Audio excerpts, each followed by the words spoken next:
السلام علیکم ورحمۃ اللہ وبرکاتہ۔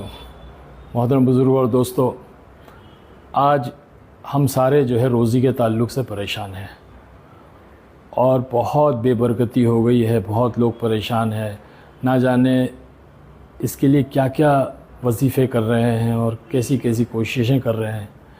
لیکن میں آپ کو بتاتا چلوں کہ اللہ کے نبی صلی اللہ علیہ وسلم کے پاس میں ایک صحابی آئے اور آ کر کے عرض کیا، یا رسول اللہ میں روزی کے معاملے میں بہت پریشان ہوں۔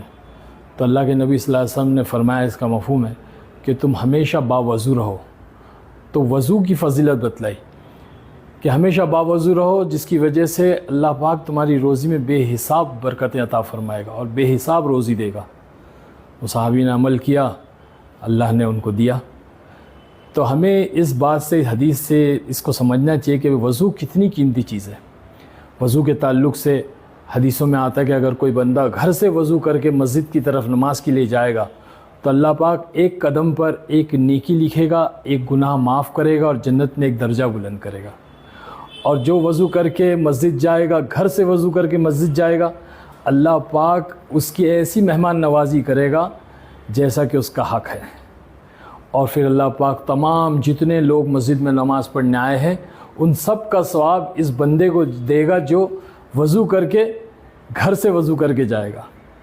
اور پھر بہت ساری فضیلتیں وضو کے تعلق سے حدیثوں میں ملتی ہے، یہاں تک کہ سنا ہے کہ اللہ پاک جس طرح سے ایک حاجی احرام باندھ کر حج کرنے کو جاتا ہے، اس طرح سے ایک حج کا ثواب اس بندے کو اللہ دے گا جو گھر سے وضو کر کے مسجد میں نماز کے لیے جاتا ہے۔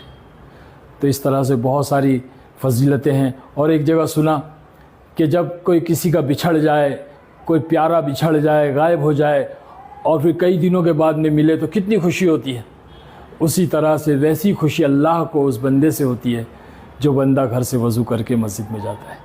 اس لیے میری گزارش ہے، عاجزانہ درخواست ہے کہ ہمیشہ باوضو رہیں۔ یہ ایمان والے کا ہتھیار ہے۔